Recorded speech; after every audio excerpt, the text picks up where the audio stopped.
Buenos días, doctor. Mi nombre es Ana Ortega y el día de hoy voy a exponer acerca de las jurisprudencias emblemáticas. Bueno, con respecto a las jurisprudencias, las jurisprudencias emblemáticas se dividen en laborales, civiles, tributarias, penales y constitucionales. A continuación voy a comenzar hablando sobre procesos laborales. Bueno, acerca de los procesos laborales, estos se dividen en 6 procesos, como por ejemplo vendría a ser el proceso abreviado laboral, el proceso no contencioso, el proceso de ejecución, impugnatorios arbitrales y también el ordinario laboral. Y así también como el cautelar. Bueno, también voy a hablar acerca de los tipos de medidas cautelares que son aplicables, ¿no?, al derecho laboral. Como medidas cautelares tenemos, como por ejemplo, a la futura ejecución forzada. Este se divide en 3 puntos, que vendría a ser el punto embargo, secuestro y la anotación de demanda. Y también como segundo punto tenemos a las medidas temporales sobre el fondo, y también tenemos a las medidas innovatorias, que eso se dividen en 2 puntos, en la medida innovativa y también en la medida de no innovar. Y como cuarto punto tenemos acerca de las medidas especiales. Estas se dividen en 2, que es la reposición temporal y la asignación provisional. Bueno, con respecto al proceso abreviado laboral, este se divide, ¿no?, o tiene como etapas acerca de la admisión y la notificación de la demanda. Y esto se va hasta los 10 días hábiles. Una vez que hayan pasado los 10 días hábiles, se da la contestación de la demanda, que esto dura prácticamente entre 20 a 30 días hábiles. Y de ahí se da la audiencia única. Y de ahí tiene 5 puntos, 5 pasos, que vendría a ser primero la conciliación, segundo la confrontación de posiciones, como tercer punto es la actuación probatoria y como cuarto punto vendría a ser los alegatos y como quinto punto vendría a ser que sea la sentencia, que es lo final, ¿no? Una vez pasado todos los 5 pasos se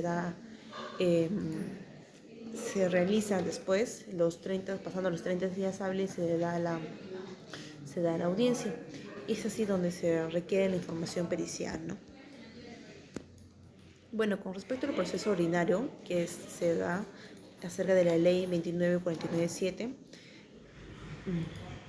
una vez primero se da la demanda, de la demanda se da la admisibilidad y emplazamiento, citación o audiencia. Y después, pasado eso, tiene que pasar los 10 días hábiles para que se pueda dar la contestación de la demanda. Y una vez pasados los 10 días hábiles,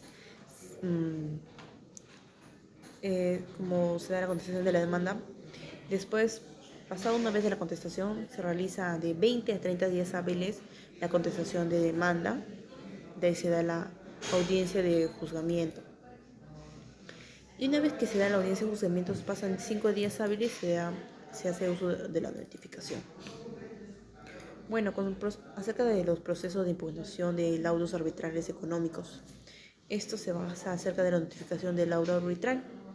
Una vez realizada la notificación, se da los 10 días hábiles, se presenta la admisión de la demanda. Y una vez que se presenta la admisión de la demanda, de nuevo se tiene que esperar 10 días hábiles para que se dé el emplazamiento y la contestación de la demanda, para que después se dé los alegatos y sentencia, y de ahí se dé la notificación. Con respecto al proceso de ejecución en materia laboral, esto se basa acerca de las resoluciones judiciales, acerca de las actas de conciliación judicial, los laudos arbitrales firmes y también las resoluciones de la Autoridad Administrativa de Trabajo firmes que reconocen la obligación. Y también se da como la liquidación para la cobranza de aportes previsionales del sistema privado de pensiones.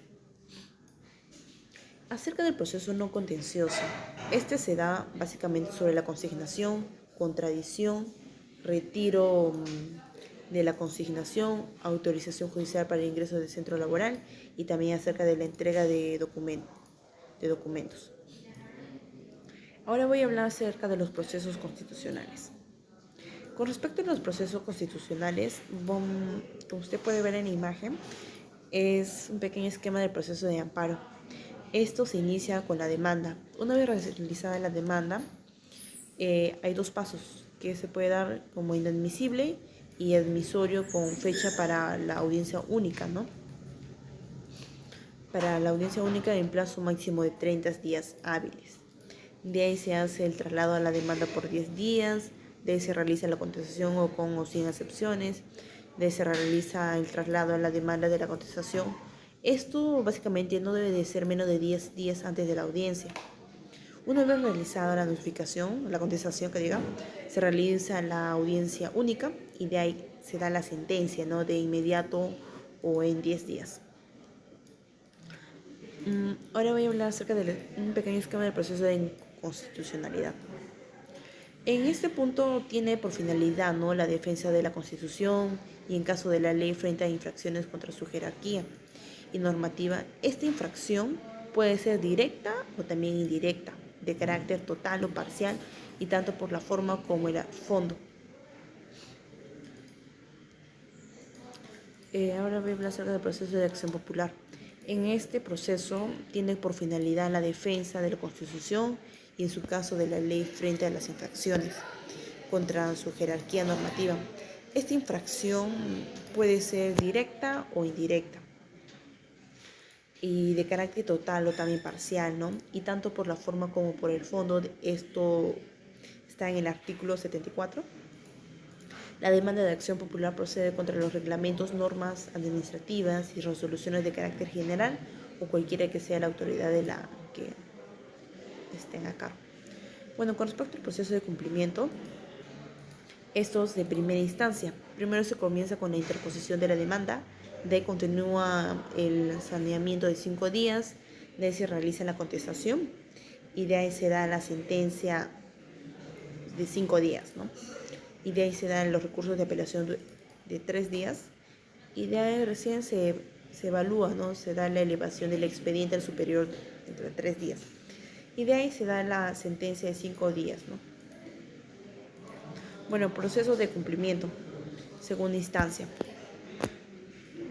En la Sala Civil Superior, esta se da una expresión, ¿no?, de agravios por apelante de 3 días, se da el traslado de expresión de agravios de 3 días, se da la sentencia de 5 días y la sentencia que declara infundado con procedente de 5 días. Y también se da acerca de los recursos de agravio constitucional que dura 10 días, siempre tiene que ser días hábiles. Este se concede recurso de agravio constitucional. Este se eleva a los autos al TCM durante 3 días. De ahí se realiza la tercera instancia, que se declara fundada, ¿no?, la queja de 10 días. Este se da una orden judicial de superior con envío de expediente que duran 3 días. Bueno, acerca de los procesos de habeas data. En primera instancia se demanda ante el juez civil o ya sea mixto. Esto está estipulado en el artículo 51. Y de ahí se da el auto admisorio que está en el artículo 53. Y de ahí se realiza la constatación de la demanda que son 5 días, ¿no? 5 días hábiles. Y de ahí se realiza la sentencia de 5 días que está en el artículo 53. Bueno, con respecto a la segunda instancia, la Sala Civil Superior recibe el expediente, de ahí se traslada de expresión de agravios durante 3 días hábiles. Una vez hecho que se recibe el expediente y también se traslada, esto se da en vista de la causa informe, se da un informe oral, ¿no?, que dura 3 días, como mínimo 3 días. De ahí es donde se inicia la sentencia de 5 días y la sentencia se declara bien infundada o improcedente que dura 5 días. Con respecto a la tercera instancia, el Tribunal Constitucional declara infundada la queja de 10 días. Ordena al juez superior el envío del expediente, el Tribunal Constitucional lo recibe, los autos, y de ahí se da la vista de la causa, que se da el informe oral, y de ahí es donde se da la sentencia, ¿no?, de 30 días, que está en el artículo 20. Con respecto a los títulos 9 de los procesos competencial, en este nos menciona, ¿no?, que el Poder Ejecutivo con uno o más gobiernos regionales o ya sean municipales, a 2 o a más gobiernos regionales entre sí, a los poderes del Estado entre sí o cualquiera de los demás órganos constitucionales o estos entre sí. Con respecto al artículo 113 de efectos de la sentencia, en este nos indica categorías, ¿no?, doctrinales de la sentencia. Con respecto, se vería conflicto positivo, determinación a quien corresponde ejercer la competencia. También conflicto negativo, cuando dos poderes del Estado u órganos constitucionales llegan a ser titulares en la competencia o atribución. Ahora voy a hablar acerca de los procesos civiles.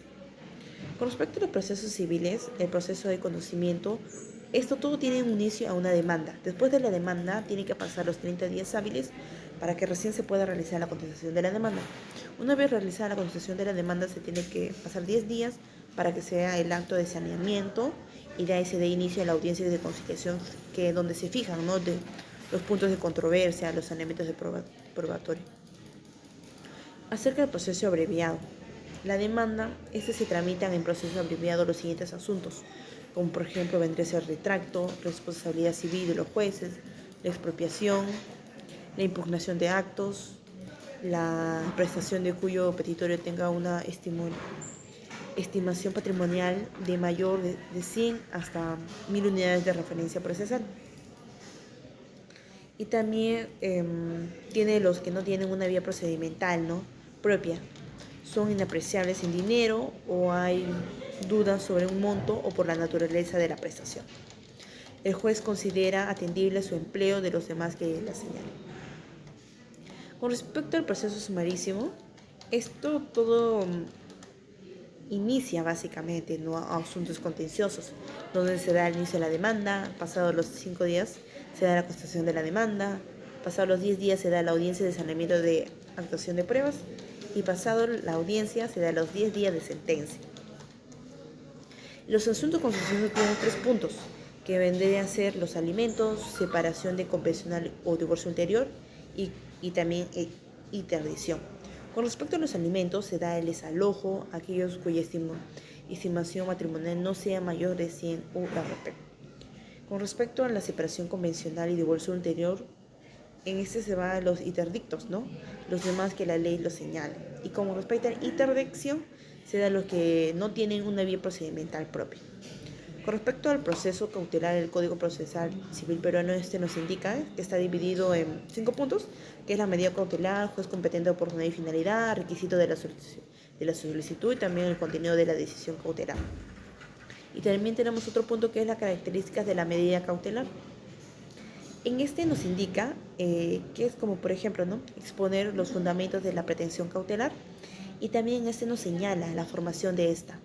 Y también cabe recalcar que tenemos que indicar, si fuera el caso, ¿no?, ya sea los bienes sobre los que se debe de recaer la medida y el monto de su afectación. Y también vendría a ofrecer la contracautela. Y también por último vendría a ser la designación, el órgano de auxilio judicial y correspondiente si fuera el caso. Con respecto al proceso de ejecución, todo inicia con la demanda, el mandato ejecutivo, la contradicción, contestación de la contradicción en la audiencia y por último el auto final y si es posible la apelación, ¿no? Con respecto a los procesos no contenciosos, está en el artículo 749. Nos está dividido en 4 puntos, que vendría a ser procedimiento, competencia, requisitos y anexos de la solicitud y también por último los trámites. Con respecto a los procedimientos, en nos indica que primero va el inventario, la administración judicial, los bienes, adopción, autorización para disponer derechos de incapaces, declaración de separación y también la ausencia o ya sea una muerte presunta.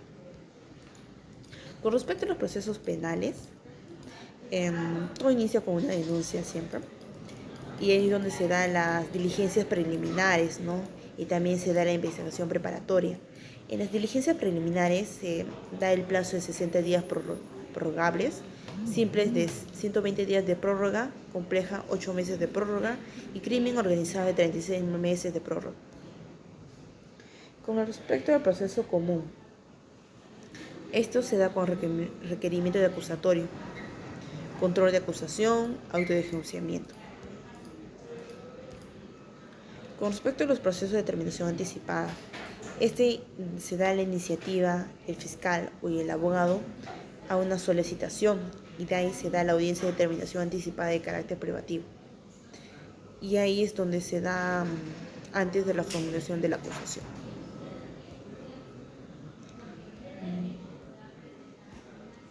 Ahora, sobre los procesos tributarios.